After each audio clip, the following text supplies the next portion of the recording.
Call 999-9999. The First Alert Team, the best in Georgia.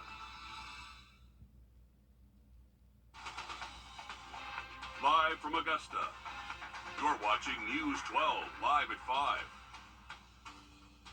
Well, dozens of railroad projects happening at the same time across Augusta, causing traffic and headaches for a second day now. Depending on where you're heading, a 10-minute drive now takes significantly longer for us. Yeah, raise your hand if you've been stuck in it. As you can see from the traffic map behind me, there are lots of red and yellow lines right there in Martinez. And it's not just drivers dealing with this rail work. We go now to our Sydney Hood live on Alexander Drive in Sydney. How is this construction hurting businesses? Well, Meredith, these businesses, they cannot help that they are in the wrong place for all of this. They can't help it that they are practically sitting in a construction zone right now. I mean, think about it. You're driving down the road, you pass by one of these big signs that says the road's closed. You can't get down here. You're not going to try to get down here. So you're frustrated because you have to take a detour that you had no intentions of taking, but that business that you were going to, they are left beyond frustrated in all of this. I don't think it's setting us back because we more or less do stuff on appointments and we get referrals from the insurance companies and stuff like that. But just say if someone just roughly want to come get some work done and they call without an appointment, without a referral, if you see that, you say, okay, they closed, let's go somewhere else. So the silver lining in all of this is that we are not alone. You are not the only one that's, getting turned around at these stops. But the good news I want to tell you is that all of this is expected to be done within the next 5 days. That's the timeline that we got. And commissioners actually told us that this railway at Alexander and Riverwatch is hoping to be finished by tomorrow morning. I'm walking on it right now. They were just laying the asphalt on it earlier today, and now it's already flat. So good news is we might have a new railroad to drive over on our way to work in the morning. Okay, it looks like a lot of progress since the last time I saw it, Sydney. So progress is a good thing here. Absolutely. I think the one thing we all have to understand here is that there's a lot of railroads. They have a lot of work to do, so stay patient, especially on your way home from work. I know all of us want to get back in time, but there's nothing that's going to change this at this point. No, and getting frustrated doesn't help. Exactly. And it looks like these closures could affect us for days to come. As Sydney was mentioning, if you haven't already scanned the code on your screen, you'll want to do that now. It'll take you to our website, wrdw.com. We have an interactive map that can help you avoid this traffic. Yes, we have done the railroad homework for you. Good, because I can't turn around at another railroad on my way home. Yeah. I can't afford that. As we switch gears to weather now, we'll bring in First Alert Chief Meteorologist Riley Hale for us. Riley, if you're going to be stuck in that traffic, at least it's sunny out. You can enjoy it a little bit. Absolutely, and luckily the crews did have good weather to get all that work done today, and we actually are expecting really nice weather over the next several days. So luckily, rain is not going to be the reason that project gets delayed. But a beautiful look over Augusta, Aiken, up at Thurman Dam, there at Clarks Hill, and even in downtown Edgefield. Just a beautiful day across the area. Temperatures got close to 60, but most of us have really stayed in the 50s out there this afternoon. But as we continue into this evening, we'll start to get rid of the cloud cover we've had most of today. Generally clear skies, calm winds, so a good recipe to see those temperatures get cold tonight, most likely down near freezing. High pressure is going to be moving in behind this quick shot of rain that we saw last night, so that was thanks to that area of low pressure that's now well off the coast, and with high pressure moving in, that's going to keep us nice and dry the next several days. Here's our low temps tonight, though, so getting close to freezing. It is going to be a cold start if you're going to be up early tomorrow morning right around sunrise, but other than that, expecting a beautiful day tomorrow. You're going to see a lot of sunshine.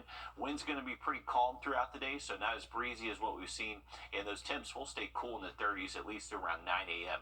But tomorrow afternoon, we do get the 60s back. Should be a beautiful end to our Thursday. Much more on this forecast in just a bit. Let's get a quick update on your First Alert traffic. And now, First Alert traffic.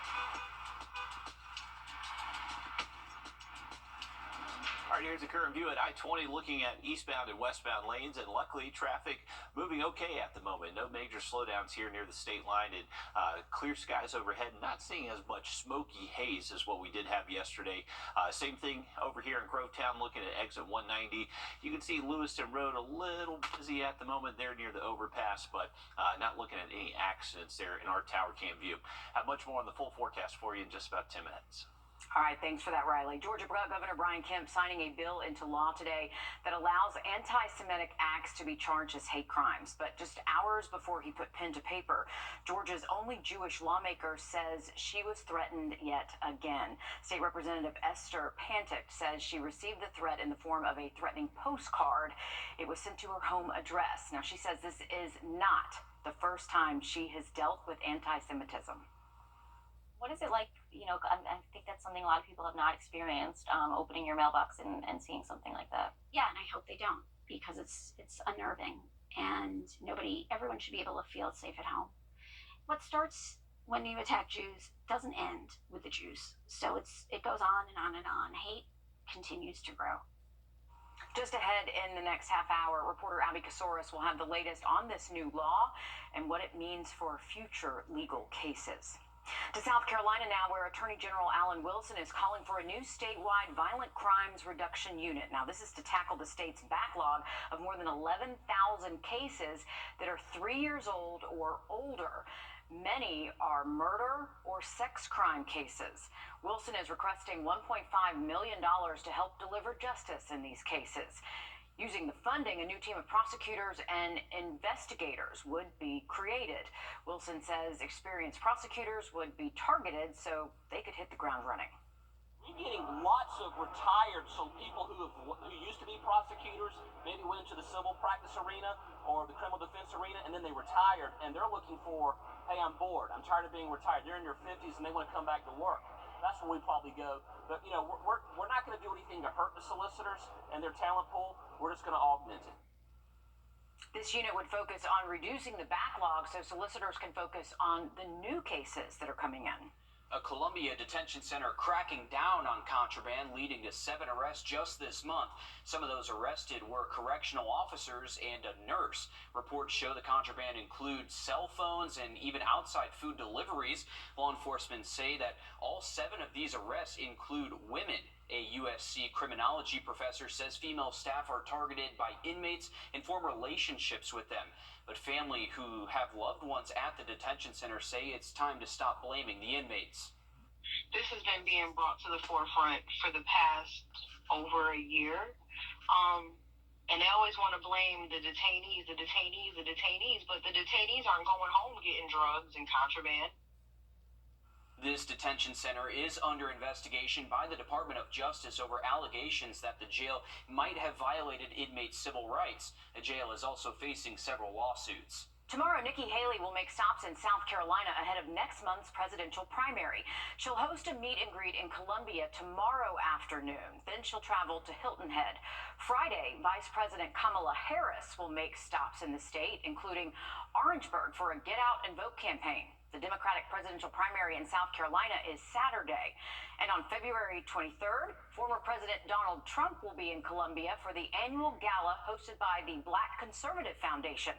That is the night before the Republican primary. South Carolina lawmakers say they need to step in to ensure kids and teens are kept safe from the dangers of the internet. Today, the state's House of Representatives advanced 2 bills that say they are designed to do that. Our State House reporter Mary Green explains how. The first bill targets social media sites to try to keep minors off them, unless their parents say it's okay. We're in a social media age that is very different than life was before that age, and this is an attempt to put a tool in the hands of parents. The bill would require social media companies make, quote, commercially reasonable efforts to verify users are at least 18 years old, and then only allow minors access if they have their parent or guardian's permission. It would also require those companies prevent minors from accessing content that encourages use of force, self-harm, and the destruction of school property, or displays visual depictions of sexual violence. Some members said while they agree with the intention of the bill and ultimately voted for it, they questioned how effective and enforceable it could actually be. It is not hard to simply click a button and say that you are 18 years old.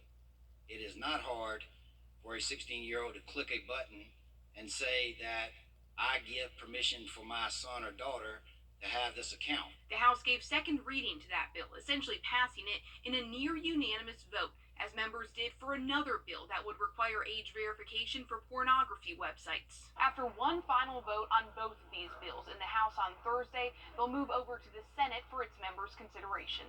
Reporting from the State House, I'm Mary Green. Both bills would give South Carolina's Attorney General the power to pursue legal action against social media companies or websites that violate the law. Attorney General Alan Wilson is a proponent of both measures. A road rage survivor sharing an update a year after she was shot in the head while driving. Her message to the person who changed her life coming up next. Riley? Well, temperatures this afternoon did stay just a little bit below normal for this time of year, but we do have warmer temps for the rest of the week. We'll have that full forecast just after the break. Time and temp. They're like family to us. Breaking news live at 5. We're continuing to follow breaking news out of Warrenville as Aiken County authorities are investigating a body found there on Augusta Road. We're told the call came in just after 2 and the body was found on the porch. Authorities also say the death is suspicious and the investigation is ongoing. Of course, we'll continue following this and we'll update you as we learn more. Well, weather-wise this afternoon, we did have some rain push through late last night. That cleared out very early this morning, and we actually did bring back some sunshine. There's a live view over the Thurmond Dam from our Clarks Hill cam, and you can see a couple people there fishing. Remember, we do have a very big bass tournament that's in town this week, and they're actually starting the tournament tomorrow. So the Bassmaster College Series, they're going to be fishing out of Clarks Hill Thursday and Friday. Right now, they're just practicing out there, but they're going to see some beautiful weather over the next couple of days, and not too bad out there at the moment. Temperatures tonight will be cold, though. We should be able to get close to freezing across most spots by daybreak tomorrow morning, so you will need that coat if you're going to be up early. And as far as high temperatures go, we're going to see these just continue to go up over the next couple of days. So highs did stay in the 50s this afternoon. We'll get back into low to mid 60s Thursday, and then potentially not too far away from 70 by the time we get to our Friday. Now, this is the last day of January, believe it or not. So February starts tomorrow. This is a look back at just our temperatures, our high temperatures throughout the month, and you can see we had a good mix of some cold streaks, some warm streaks, and then last couple of days we've just been kind of close to average. But as far as rainfall goes, it's actually go down just a little bit lower than average for monthly totals of rainfall, just about an inch below average for us. So we have seen rain throughout the month, just not what we usually see. As we head into the month of February, here's how our average temperatures do change. So for tomorrow, average low is 36, average high is 61. By the end of the month, which actually leap year this year, so we get the rare February 29th, those temperatures will go from the low 40s to the mid and upper 60s for those highs. So starting to warm things up. Our days are getting longer. We got some nice weather in store for us the rest of the work week. We should hang on to dry weather at least to around midday Sunday. As we started to see a few more model updates today, it looks like the rain threat Sunday pushes in well late into the day, most likely even after sunset. So I would imagine during the day Sunday, there's not too much rain out there, but rain will continue Sunday night and especially during the day Monday. So just a heads up for early next week. This is a look at our two different long range models, and we just kind of paused this for Sunday afternoon. A pretty good model agreement right now that most of this rain is still well south of I-16 as we head towards around 2, 3 o'clock Sunday afternoon. But this rain will just gradually make its way towards us as we get later into our Sunday night. Here's the way it's shaping up. This is the European model that we're looking at right now. So since they agree, comfortable showing this to you Saturday, we should see beautiful weather. High pressure sitting just north of us, going to keep a nice northeast wind and sunshine across the area. That cloud cover will be building in for our Sunday and will stay generally cloudy most of the day, and then that rain does start to pick up as we head later into our Sunday night. And as this system just kind of tracks through Monday, that will keep our rain chances pretty decent. Rain totals could get close to an inch, so enjoy the dry weather while it does last, because it does look a little bit wetter closing out the weekend and into early next week. All right, thanks, Riley. Heather Stavanis is a survivor. 1 year ago, she was shot in the head while driving on I-85. In May, she opened up for the first time about her recovery and traumatic brain injury. But as Anna Arender explains, right after that first interview, her journey took a dive. He woke up to me having. Heather Stavanis is a survivor. 1 year ago, she was shot in the head while driving on I-85. In May, she opened up for the first time about her recovery and traumatic brain injury. But as Anna Arender explains, right after that first interview, her journey took a dive. He woke up to me having a seizure at the end of May. Could get close to an inch, so enjoy the dry weather while it does last, because it does look a little bit wetter closing out the weekend and into early next week. All right, thanks, Riley. Heather Stavanis is a survivor. 1 year ago, she was shot in the head while driving on I-85. In May, she opened up for the first time about her recovery and traumatic brain injury. But as Anna Arender explains, right after that first interview, her journey took a dive. He woke up to me having a seizure at the end of May, so that made it where I couldn't drive for 6 months and had to go back on a lot of seizure medication, just a lot of stuff to work out. So that was kind of 2 steps forward, 1 step back. 31-year-old Heather Stavanis is still reeling from the traumatic brain injury she endured over 1 year ago. I was very thankful, that I'm still here. She's taking life one day at a time, celebrating the little things. I finally was able to start cooking meals. I can use my left hand a bit more now. Still working on that in therapy, but just getting more independence back. I'm able to drive again. I was super excited. It sounds crazy, like wrapping my hair up in a towel, when I was able to figure out how to do that again. I was really excited. On the night of January 8th, 2023, someone shot into her car on I-85 near the Georgia-South Carolina border, trying to take her life. Her 2 young children in the back seat. There have been times that I've been mad at this person who we don't know who did this to me. A lot in the beginning when I couldn't walk. The struggles that I faced, not being able to think clearly. Although her memory of that night is vague, she says there's one thing that stuck with her. Right before this happened, our pastor had a sermon on forgiveness and how if you're holding a grudge against someone and not able to forgive them, that keeps you farther away from the Lord. And that moment, I thought that God was talking to me about a family situation. And when I woke up in the hospital, and I was able to talk, I remember telling him, we need to forgive this person because God's forgiven us when we don't deserve it. Wow, what an attitude. The Oconee County Sheriff's Office is still searching for the person who nearly killed Heather. A Georgia fire crew says they got an unusual call for help just ahead, how they brainstormed a solution to a problem they've never seen before. Replacement. Roof savers. Save your roof, save your money. An Atlanta fire rescue team getting quite the unusual call for help this past weekend. And it wasn't to help rescue a person, but a horse. Joshua Skinner has the story. Well, this here is Sugarfoot, and he and I are about the same age. And from time to time, we both have problems with our joints. Luckily for Sugarfoot, DeKalb County Fire Rescue lent a helping hand when he got himself into a bind. Sugarfoot does not want to spend this beautiful day in his stall. He and his best friend, Elizabeth, have been together nearly all their lives. He's always been there for me, so I try to take good care of him. But at 32 years old, it's not always easy to be spunky, even with a cool theme song.